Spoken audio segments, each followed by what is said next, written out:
আমি কোন সঠিক পদ্ধতিতে ইউটিউবে ভিডিও আপলোড দিই এবং তার ফলে আমার ভিডিওতে হাজার হাজার ভিউ টানে, সেটা নিয়ে আজকের ভিডিওতে সুন্দরভাবে দেখাবো। একেবারে মোবাইল স্ক্রিনে গিয়ে দেখাবো কিভাবে একটা টাইটেল লিখবেন, কিভাবে ডেসক্রিপশন দেবেন, কিভাবে ট্যাগ দেবেন, সেটা সম্পূর্ণটাই হাতে ধরে শেখাবো।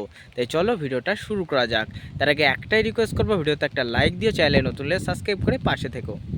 আলোচনা করব আমি কিভাবে ইউটিউবে ভিডিও আপলোড দিই, অর্থাৎ আমি যেভাবে ভিডিও আপলোড দিলে আমার ভিডিও ভাইরাল যায়, হাজার হাজার ভিউ আসে, সেটা নিয়ে আজকের ভিডিওতে দেখাবো। সেজন্য আমি আমার মোবাইলের ওআইটি স্টুডিও অ্যাপ্লিকেশানে চলে আসলাম। আসার পরে এখানে ভিডিও আপলোডের জন্য আমি আমার ব্লগ চ্যানেলে ভিডিও আপলোড দেব। এবার আমি আমার ব্লগ চ্যানেলটা এখানে সিলেক্ট করে নিলাম। বন্ধু দেখতে পাচ্ছ আমার ব্লগ চ্যানেলটা নতুন এবং আমার যে মেন চ্যানেল রয়েছে সেখানে হাজার হাজার ভিউ আছে। তোমরা ইউটিউবে লিখে সার্চ করবে ইব্রাহিম গার্ডেন 85, সেখানে দেখতে পাবে 60,000 প্লাস সাবস্ক্রাইবার আছে। দেখতে পাচ্ছ এখানে ভিডিওতে দেখতে পাচ্ছ প্রচুর ভিউ, একটা ভিডিও কিন্তু টেনেছে 2.1K, যা দেখতেই পাচ্ছ। তাহলে প্রথমে ওয়াইটি স্টুডিও দিয়ে চ্যানেলটা লগ ইন করে নেবে। এর পরবর্তীতে প্লাস আইকনে ক্লিক করবে, এই ওপরে প্লাস আইকনে ক্লিক করতে হবে। ওপরে প্লাস আইকনে ক্লিক করার পর এবার আমাদের ভিডিওটা সিলেক্ট করতে হবে। ভিডিওটা সিলেক্ট করার পর আমাদের এখানে যথেষ্ট হারে থাম্বনেল দিতে হবে, অর্থাৎ যথেষ্ট হারে টাইটেল দিতে হবে। এখানে যথেষ্ট হারে আমরা টাইটেলটা ব্যবহার করব। আমি টাইটেলটা লিখে ফিরে আসছি। এবার আমি আমার এখানে সুন্দর একটা টাইটেল দিয়েছি, যা তোমরা দেখতে পাচ্ছ। আমার ভিডিও টাইটেল ছিল বর্ষা মরশুমে কিভাবে গাঁদা ফুল গাছের যত্ন নেবেন। এবার এই টাইটেলটা আমার শুধু বাংলা টাইটেল দিলে হবে না, এটাকে ইংলিশ করতে হবে, যাতে ইউটিউব সহজেই ইংলিশ ল্যাঙ্গুয়েজটা ধরে আমার ভিডিওটা ভাইরাল করতে পারে। সেজন্য আমি এটাকে কপি করব। এবার চলে যাব গুগল ট্রান্সলেশন। এটাই চলে যাচ্ছি গুগল ট্রান্সলেশন। হ্যাঁ, গুগল ট্রান্সলেশনে চলে আসলাম। এখানে আমি বাংলা ল্যাঙ্গুয়েজটা দেব। বাংলা ল্যাঙ্গুয়েজ দিলাম, ডাইরেক্ট ইংলিশ ল্যাঙ্গুয়েজ হয়ে গেল। এটাকে আমি কপি করে নিলাম।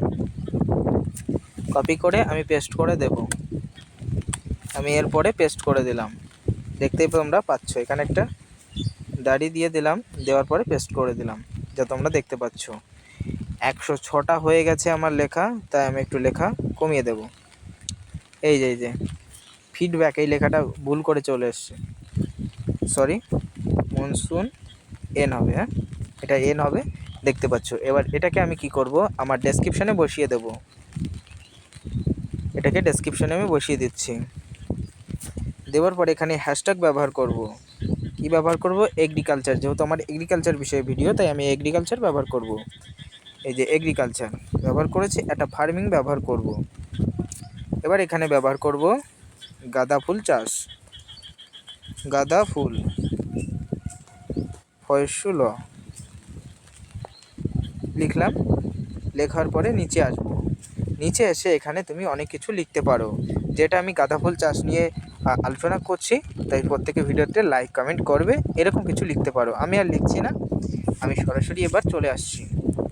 আসার পরে আমি এটাকে কপি করে নেব। পুরো কপি করে নিয়ে আমার ট্যাগে আমি বসাবো, কিন্তু এখান থেকে ট্যাগ হয়তো দেওয়া যাবে না। এখান থেকে ট্যাগ দেওয়া যাবে না। ভিডিওটা কিন্তু অবশ্যই আনলিস্ট করে ছাড়বো, কারণ ভিডিওটা আপলোড দেওয়ার সঙ্গে সঙ্গে প্রসেসিং হওয়ার পর যদি পাবলিশ হয়ে যায়, তাহলে ইউটিউব বুঝতে পারবে না এটা কোন জাতীয় ভিডিও। এবং ভিডিওটা মিনিমাম কিন্তু আপনাকে ইউটিউবের প্ল্যাটফর্মে 1 ঘন্টা ফেলে রাখতে হবে, তাহলে ভিডিওটা এইচডি কোয়ালিটির হবে। এবং এইচডি কোয়ালিটির ভিডিও না হলে, ঝাপসাটে কোয়ালিটির ভিডিও হলে, সেই ভিডিও মানুষ বেশিক্ষণ দেখতে চাবে না। অর্থাৎ আপনি যদি 100 MBর ভিডিও ইউটিউবে আপলোড দেন, সেটাকে কিন্তু ইউটিউব কমিয়ে 10 MB করে দেয়। তাই এইচডি কোয়ালিটি করতে একটু দেরি হয়। তো এই 1 ঘন্টা মিনিমাম ভিডিও ফেলে রাখবেন আনলিস্ট করে। এবার আমি আনলিস্ট করে এটাকে পাবলিশ করে দেব। আনলিস্ট করে ভিডিওটা রাখলাম, এখানে নো করবেন, করার পরে আপলোড দিয়ে দেবেন। তাহলে কীভাবে তুমি ভিডিও আপলোড দেবে সঠিকভাবে, সেটা নিয়ে আজকের ভিডিওতে দেখালাম। ভিডিও ভালো লাগলে লাইক করবেন, চ্যানেলে নতুন হলে সাবস্ক্রাইব করে পাশে থাকবেন।